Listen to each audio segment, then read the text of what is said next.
आपने दुनिया के हर जानवर को, शेर, चीता, हाथी, सबको चिड़ियाघर में देखा है, लेकिन क्या कभी भेड़िए को चिड़ियाघर में देखा है? आप भेड़िए के गले में कभी पट्टा नहीं बांध सकते, क्योंकि भेड़िया दुनिया में सिर्फ एक ऐसा जानवर है जो अपने उसूलों में जीतता है। उसको आजादी पसंद है, वो कभी कैद में नहीं रह सकता। तो मैं भेड़िया बोल रहा हूं, यानी कि वोल्फ, दुनिया का सबसे खतरनाक कोड। शायद आज आप इस कहानी को जानने के बाद आपको पता चलेगा कि दुनिया की सबसे खतरनाक एजेंसी CIA इतनी पावरफुल क्यों है। क्यों CIA ने अकेले 59 देशों की गवर्नमेंट गिरा दी? क्यों अमेरिका अपने एक एजेंट को छुड़ाने के लिए बिन लादेन जैसे आतंकवादी को भी मारने में डिले कर सकता है? तो हम आते हैं आराम से कहानी में। 27 जनवरी 2011 को इस्लामाबाद US एम्बेसी से एक गाड़ी आती है, और इस गाड़ी के अंदर कौन बैठा हुआ था? रेमंड एलन इस गाड़ी के अंदर थे। और रेमंड एलन जो एक डिप्लोमेट पासपोर्ट पर गए हुए थे, इनकी एक्चुअल कहानी क्या थी? ये एक CIA के एजेंट थे, और कभी ये अमेरिका की डेल्टा फोर्स के लिए काम करते थे, यानी कि उनकी स्पेशल फोर्स के लिए। और इनको पाकिस्तान के अंदर एक ही टारगेट दिया था, हाफिज सईद को मारना। बिल्कुल, हाफिज सईद को क्यों अमेरिका मारना चाहता था? हम थोड़ा सा और पीछे आ जाते हैं। 26/11 जब हिंदुस्तान के अंदर हुआ तो अमेरिका को लग गया यार कि हाफिज सईद सिर्फ हिंदुस्तान तक ही नहीं रहेगा, एशिया तक नहीं रहेगा, ये हो सकता है US तक भी आए। तो क्यों ना इसको पाकिस्तान की धरती में ही खत्म कर दिया जाए। पहले अमेरिका ने पूरी कोशिश करी कि हाफिज सईद को एक ग्लोबल टेररिस्ट घोषित करने का, लेकिन चाइना ने अपने विक्टो पावर का यूज किया और उसे एक ग्लोबल टेररिस्ट घोषित होने से रोक दिया। लेकिन अमेरिका ने फिर भी चाहा कि हम इसे पाकिस्तान की धरती में ही खत्म कर देंगे। तो बिल्कुल आज 27 जनवरी 2011 को रेमंड एलन हाफिज सईद को मारने के लिए निकला। लेकिन रेमंड एलन को यह नहीं पता था कि वो पाकिस्तान की धरती में है, जहां हर चप्पे चप्पे पर ISI एक्टिव है। लेकिन ISI को कहीं ना कहीं से खबर मिल गई यार कि भाई रेमंड एलन US एम्बेसी से निकल चुका है, और ISI ने अपने क्या कर दिए, 2 शूटर रेमंड एलन के पीछे लगा दिए। और जैसे भीड़भाड़ वाले एरिया में ये दोनों शूटर रेमंड एलन की गाड़ी के पास पहुंचते हैं कि रेमंड एलन को शक हो जाता है। मैंने आपको बोला क्यों? क्योंकि वो पहले से ही क्या था, डेल्टा फोर्स के लिए काम करता था, वहां की स्पेशल फोर्स के लिए। ये शूटर इसको गोली मारते, लेकिन रेमंड एलन क्या करता है, इससे पहले इन दोनों शूटरों को गोली मार देता है। और जैसे ही उन्हें गोली मारता है, भीड़ देखती है यार एक अंग्रेज आदमी ने 2 पाकिस्तानियों को मार दिया। उन्हें समझ में नहीं आया क्या हुआ, और भीड़ धीरे धीरे रेमंड एलन की ओर बढ़ रही थी। और रेमंड एलन को पता था कि यार मेरे पास गोलियां खत्म हो जाएंगी, मैं इतने लोगों को नहीं मार पाऊंगा। वो तभी क्या करता है, मदद के लिए US एम्बेसी कॉल करता है, और US एम्बेसी से मदद के लिए पहुंचते हैं। लेकिन अचानक उस SUV गाड़ी से, जो US एम्बेसी से रेमंड एलन की मदद करने के लिए आ रहे थे, उस गाड़ी से एक और आदमी टकरा जाता है, उसकी मौके पर ही मौत हो जाती है।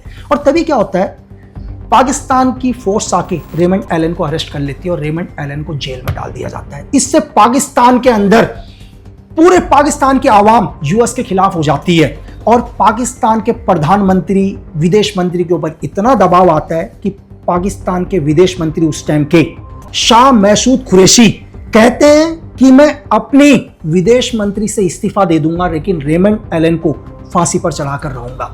और वहां के प्रधानमंत्री यूसुफ रजा गिलानी कहते हैं कि हम किसी भी कीमत पर पाकिस्तान की जनता के साथ हैं, और रेमंड एलन को सजाए मौत होगी। लेकिन अमेरिका ने बहुत दबाव डालने की कोशिश करी पाकिस्तान के ऊपर, लेकिन पाकिस्तान के प्रधानमंत्री मजबूर थे। वो ऐसी दुविधा में फंस गए, या तो पाकिस्तान की जनता के साथ हो या अमेरिका के साथ हो। लेकिन पाकिस्तान के प्रधानमंत्री को पता था कि यार अगर पाकिस्तान के आवाम के साथ रहेंगे तो कम से कम जिंदा तो रहेंगे, चाहे कुर्सी रहे या ना रहे। लेकिन उन्होंने भी पूरी कोशिश करी कि वो रेमंड एलन को फांसी की सजा देंगे, क्योंकि ऑलरेडी सबके सामने भरे दोपहर को 2 आदमी को शूट आउट किया गया। रेमंड एलन ने कोर्ट में बोला कि मैंने सिर्फ सेल्फ डिफेंस में बचाया है, लेकिन रेमंड एलन के पास ऐसे कोई भी प्रूफ नहीं थे, क्योंकि ISI ने जब तक उन दोनों शूटरों का क्या कर दिया था, पिस्टल ले जा चुकी थी। उनके पास कुछ भी ऐसा नहीं मिला। और 2011 में अमेरिका के राष्ट्रपति बराक ओबामा थे, और बराक ओबामा के पास मैसेज पहुंचता है कि हमें किसी भी कीमत पर हमारे एजेंट रेमंड एलन को बचाना है। बराक ओबामा भी पूरी कोशिश करते हैं कि किसी भी कीमत पर हमें अपने एजेंट को पहले पाकिस्तान की जेल से बाहर निकालना है। लेकिन इतना आसान नहीं था। CIA इसमें लगातार काम कर रही थी, लेकिन CIA को एक ऐसी इंफॉर्मेशन मिलती है जिससे पूरा अमेरिका हिल जाता है, और CIA को पहली बार पता चलता है कि ओसामा बिन लादेन पाकिस्तान की धरती में है। ओसामा बिन लादेन दुनिया का मोस्ट वांटेड, अमेरिका का सबसे बड़ा दुश्मन। 1993 में इसने पहले भी वर्ल्ड ट्रेड सेंटर पर एक हमला करवाया। 1996 में अमेरिका के खिलाफ इसने एक फतवा जारी करवाया। 1998 में अमेरिकन दूतावास में इसने हमले करवाए। 2000 के अंदर US होल पर इसने ब्लास्ट करवाया। तो ये अमेरिका का सबसे बड़ा दुश्मन था। और मैं आपको बताऊं कि अमेरिका ने सिर्फ बिन लादेन को ट्रैक करने के लिए या बिन लादेन को पकड़ने के लिए 1996 में एक यूनिट बनाई जिसका कोड नेम था एलेक स्टेशन। इसका सिर्फ एक ही काम था, बिन लादेन की हर एक्टिविटी पर नजर रखना। और सोचो कि 1996 से ये लगातार बिन लादेन को ट्रैक करने की कोशिश कर रहा था, लेकिन 2001 में बिन लादेन ने वर्ल्ड ट्रेड सेंटर पर दुनिया का सबसे बड़ा आतंकवादी हमला करवा दिया, जिसमें से 3000 से भी ज्यादा लोग मारे गए। अब बस अमेरिका को किसी भी कीमत पर बिन लादेन को जिंदा पकड़ना था। और आज 2011 में जब उनका एक एजेंट पाकिस्तान की जेल में बंद है, जिसे पाकिस्तान की सरकार किसी भी कीमत पर सजाए मौत देना चाहती है, और सीआईए को पता चल जाता है कि बिन लादेन पाकिस्तान की धरती में है।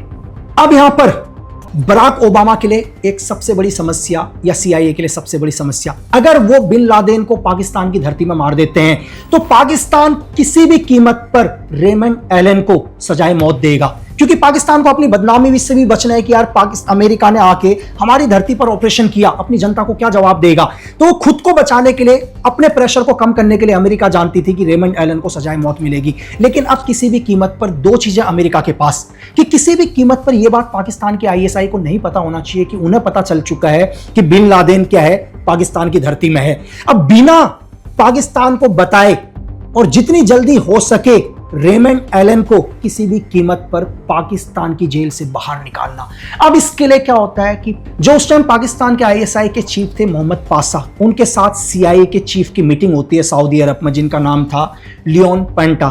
दोनों की मीटिंग होती है, सऊदी अरब खुद इसमें हस्तक्षेप करता है, लेकिन आईएसआई भी बोलती है कि सरकार का बहुत ज्यादा प्रेशर है।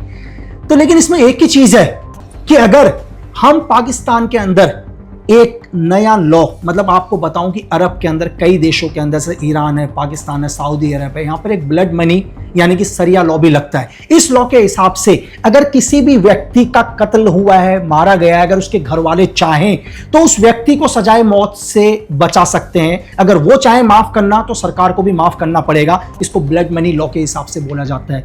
तो सीआईए और पाकिस्तान के आईएसआई ने डिसाइड किया कि हम सरिया लॉ का यूज करेंगे। और इसमें जब सीआईए ने पता किया तो इसमें 48 गवाह थे, मतलब तीनों के परिवार को, क्योंकि जो तीसरा एक्सीडेंट से मारा गया था उसको भी क्या किया गया था, इसी केस के साथ जोड़ा गया कि उस आदमी का भी जो हत्या हुई, एक एक्सीडेंटल केस नहीं है, इसको हत्या ही माना, उसको भी रेमंड एलन के केस के साथ जोड़ा गया। लेकिन पाकिस्तान की आईएसआई के ऊपर बहुत प्रेशर और सीआईए की हर एक्टिविटीज पर नजर रख रहा था, क्योंकि यहां पर एफएसबी भी एक्टिव हो गया था। एफएसबी यानी कि अमेरिका का दूसरा सबसे बड़ा दुश्मन रशिया, और रशिया भी किसी भी कीमत पर चाहता था कि रेमंड एलन को सजाए मौत हो ताकि अमेरिका को नीचा दिखाया जा सके। लेकिन पहली बार अमेरिका एक ऐसे आदमी की तलाश करता है जो उन 48 गवाहों को मना सके, सरिया लॉ के तहत उन्हें कोर्ट में पेश किया जाए। तभी एक कोड नेम आता है वुल्फ।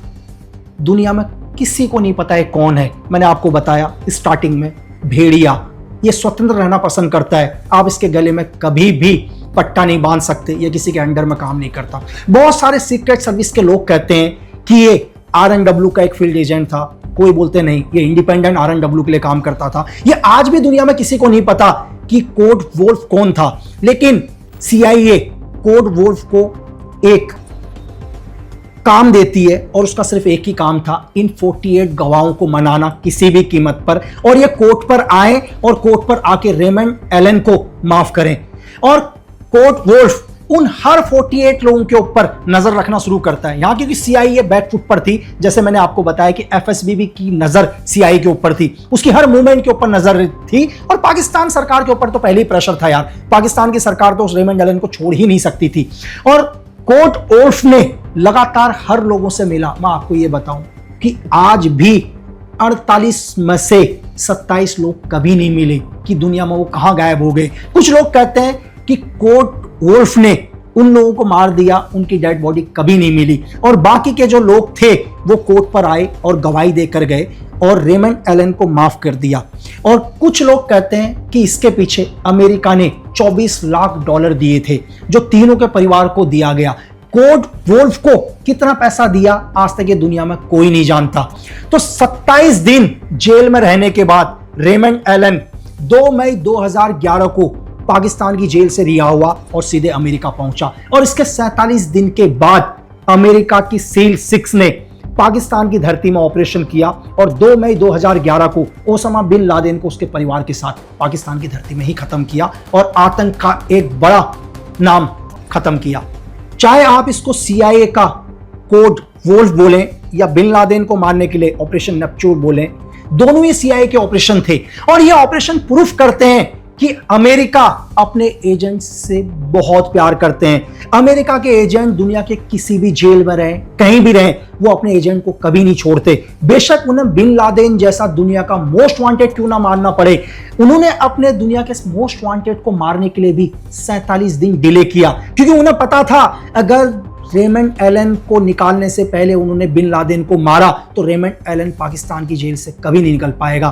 तो इसलिए CIA दुनिया की सबसे खतरनाक, सबसे पावरफुल एजेंसी है, जिसने, मैंने जैसे आपको पहले बताया, जिसने अकेले कई देशों की सरकार गिराई है, क्योंकि उनकी सरकार हमेशा उनके एजेंट के साथ रहती है। और मैं आपको यह बोलूं कि एक महान एजेंट ने बोला था एक बार जेल के अंदर, अगर मैं अमेरिकन होता तो शायद 30 दिन के अंदर जेल से बाहर निकल चुका होता। इसलिए मैं कहता हूं कि देश प्रेम से बड़ा कोई धर्म नहीं। Thank you.